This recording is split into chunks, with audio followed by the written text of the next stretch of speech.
Welcome back to my channel ఆహా వంటిల్లు. మెంతి కూరతో ఒక మంచి రోటి పచ్చడి చేసి చూపిస్తున్నాను చూసేయండి. చాలా అంటే చాలా టేస్టీగా ఉంటుందండి. ఈజీగా చేసుకోవచ్చు, చాలా తక్కువ టైంలో అనమాట. ఎలా చేయాలో చూపిస్తున్నాను చూసేయండి. ఫస్ట్ అయితే మెంతి కూరను మంచి కడిగేసి తుంచేసి పక్కన పెట్టేసుకోవాలి. ఒక కడాయి తీసుకొని కొంచెం ఆయిల్ వేసి టమాటో ముక్కలు, పచ్చిమిర్చి వేసి వేగనివ్వాలన్నమాట. సిమ్ మీద పెట్టి వేయించుకోవాలండి. చూస్తున్నారా, మధ్యలో మధ్యలో కలుపుతూ ఎక్కడ కూడా మాడకుండా వేయించుకోవాలన్నమాట. ఇంకో విషయం ఏంటంటే, నేను రోటి పచ్చళ్ళు ఎప్పుడు చేసినా కూడా చింతపండు అస్సలు యూస్ చేయనండి. టమాటోలే వేసి చేస్తాను. టేస్ట్ మాత్రం చాలా బాగుంటుందండి. మీరు ఒకసారి ట్రై చేసి చూడండి.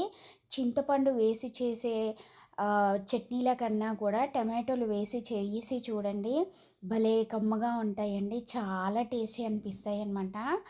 ఈ మెంతి కూర చట్నీ అయితే చాలా బాగుంటుందండి. నాట్ ఓన్లీ రైస్ అండి, చలన్నంలోకైనా, చపాతీలోకైనా, జొన్న రొట్టెలకైతే ఇంకా డెడ్లీ కాంబినేషన్ అనమాట. చాలా బాగుంటుందండి. ఇలా కలుపుతూ మధ్యలో మధ్యలో మాడకుండా చక్కగా వేయించుకోవాలన్నమాట. ఈలోపు మెంతి కూరలో ఉన్న వాటర్ అన్నీ పోయే వరకు జాలిగిన్నెలో వేసి పెట్టేయండి. కొంచెం ఇంకా టైం ఉంటే తడి మొత్తం ఆరిపోయేలాగా గాలికి ఆరబెట్టేసి ఇంకా వేయించేసుకుంటే చాలా ఇంకా అదొక టేస్ట్ వస్తుందండి. చూసారా, మెంతి కూర అంటేనే హెల్త్కి చాలా మంచిది కదండి. అలాంటప్పుడు ఈ ఈ కాలంలోనైతే బాగా దొరుకుతున్నాయండి. కొత్తిమీర కానీ, మెంతి కూర, పుదీనా ఇలాంటివి. సో దొరికినప్పుడే డిఫరెంట్ డిఫరెంట్ రెసిపీస్ ట్రై చేస్తే చాలా బాగుంటుందండి. టేస్ట్ బాగుంటుంది, at the same time health కూడా చాలా మంచిదన్నమాట. టమాటోలు, పచ్చిమిర్చి వేగాక అవి తీసి పక్కన పెట్టేసుకొని కడిగి పక్కన పెట్టుకున్న మెంతి కూర వేసి మంచిగా వేగనివ్వండి.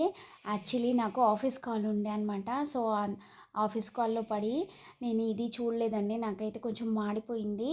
మీరు అలా చేయకండి, మాడకుండా కలుపుతూ వేయించేసుకోండి. మెంతి కూర ఎంత వేగితే అంత టేస్టీగా ఉంటుందన్నమాట ఈ చట్నీ. చూసారా, అంతే. ఒక 5 మినిట్స్లో వేగిపోతుంది. సిమ్ మీద పెట్టేసి మూత పెట్టేస్తే ఆవిరికైనా ఉడికిపోతుంది అనమాట మెంతి కూర. యాక్చువల్లీ నేను మర్చిపోయానండి, అదే మిస్టేక్ అయిపోయింది.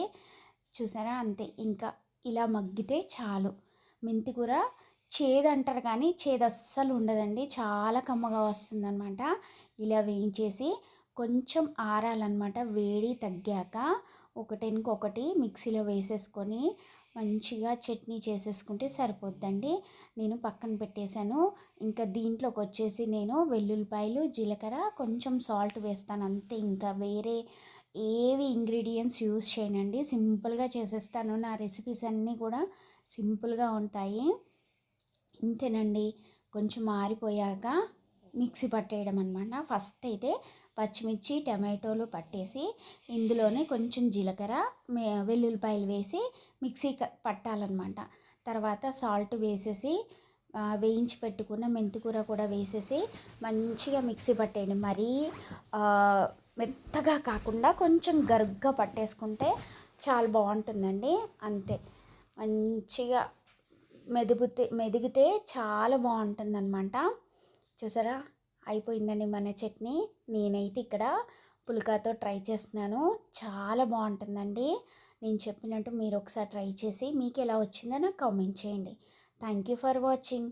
Bye guys.